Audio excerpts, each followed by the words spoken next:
ഐബൽ കമ്പനിയുടെ ഒരു DVD പ്ലെയറാണ് ഈ കാണുന്നത്.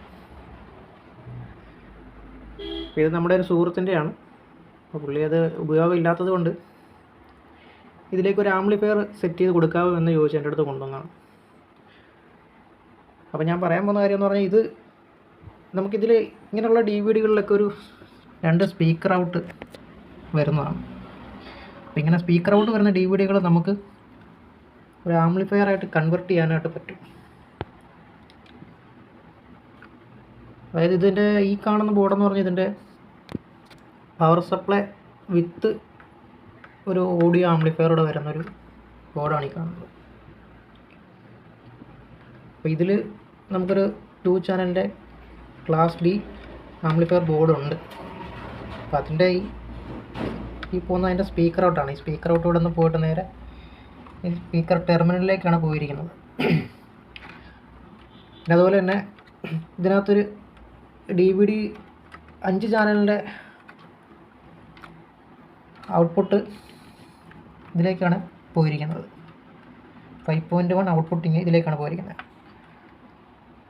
അപ്പോൾ അതിൽ നിന്നും ഒരു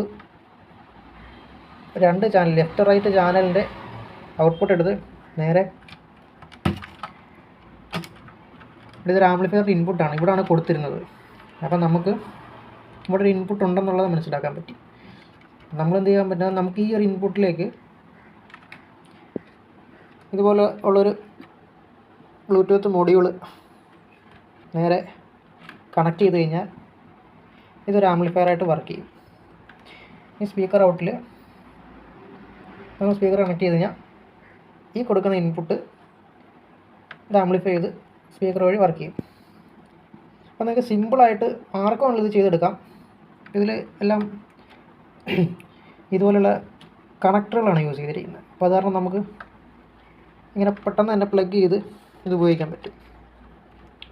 ഇതുപോലെ ഓഡിയോ ഔട്ട് എടുക്കുക, ഇവിടെ ഇൻപുട്ട് കൊടുക്കുക, നേരെ സ്പീക്കറിൽ ഇത് വർക്ക് ചെയ്തോളൂ. പിന്നെ വോളിയം കൺട്രോൾ കൊടുക്കണമെന്നുണ്ടെങ്കിൽ മാത്രം ഈ ഇൻപുട്ടിൽ നമ്മളൊരു വോളിയം കൺട്രോൾ കൊടുത്തിട്ട് ആ വോളിയം കൺട്രോളിൽ നിന്നുള്ള ഔട്ട് എടുത്ത് ഇവിടെ ഇൻപുട്ട് കൊടുക്കുക. അപ്പോൾ സിമ്പിളായിട്ട് തന്നെ ഇത് ഒരു ആംപ്ലിഫയറായിട്ട് അല്ലെങ്കിൽ പുതിയൊരു ഓഡിയോ പ്ലെയറായിട്ട് മാറ്റിയെടുക്കാൻ പറ്റും. അപ്പോൾ മറ്റുള്ള TV-യിൽ നിന്നൊക്കെ ഉള്ള ഇൻപുട്ടുകൾ നമുക്കിതിൽ കൊടുക്കണമെന്നുണ്ടെങ്കിലും ഇതിൽ ഓൾറെഡി ഓക്സ് ഇൻപുട്ട് വരുന്നതാണ്. ഈ മൊഡ്യൂളിൽ ഇവിടെ ഓക്സ് ഇൻപുട്ട് വരുന്നതാണ്. അല്ല അത് വേണ്ട, ഇതുപോലുള്ള RC ഇൻപുട്ടാണ് വേണ്ടതെങ്കിലും നമുക്ക് ഈ പറയുന്ന ഏതെങ്കിലും ഒരു 2 RCA കണക്ടറിലേക്ക് ഒരു 3 ഒരു ലെഫ്റ്റ് റൈറ്റ് പിന്നെ ഒരു ഗ്രൗണ്ട് വയറും എടുത്തിട്ട് നേരെ കൊണ്ടുവന്ന് ഇവിടെ കൊടുത്താൽ മതി. അപ്പോൾ അതൊരു ഓക്സ് ആയിട്ട് വർക്ക് ചെയ്യും. അങ്ങനെ ഇത് നമുക്ക് യൂസ് ചെയ്യാൻ പറ്റും.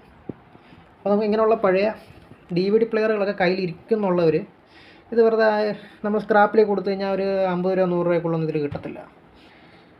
ചിലപ്പോൾ അത് ഫ്രീ ആയിട്ടായിരിക്കും അവർ എടുത്തുകൊണ്ട് പോകുന്നത്. അവർ പൈസ പോലും തരണമെന്നില്ല ഇതിനൊക്കെ.